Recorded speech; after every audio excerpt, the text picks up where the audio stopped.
Noi siamo una regione di grandi esportatori, esportiamo verso la Germania, verso la Francia, esportiamo in tutta Europa. Se non abbiamo le infrastrutture non possiamo più esportare, se non esportiamo più chiudiamo le fabbriche e perdiamo i posti di lavoro. Dobbiamo decidere se vogliamo una finta decrescita felice, in cui vuol dire perdere posti di lavoro e perdere il nostro benessere, o invece lavorare per essere competitivi con il resto d'Europa. È evidente che in questo il porto, il prolungamento delle autostrade, lo sblocco di alcuni problemi che sono, che ne so, la Romea che collega Chioggia e Venezia, che è un problema enorme, e altri nodi infrastrutturali, solo sbloccando questi possiamo pensare di essere competitivi con altri sistemi. La questione dello sbocco del Veneto verso il nord è un tema che si sta affrontando da tempo attraverso lo studio e l'analisi di dati del traffico, flussi di merci, scelte politiche.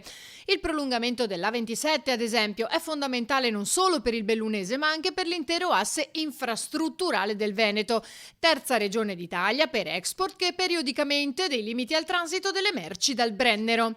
Il governo però, evidenzia l'assessore Venturini, deve fare la sua parte. Dobbiamo tornare ad avere sul tavolo dei ministeri e dei governi la priorità delle infrastrutture.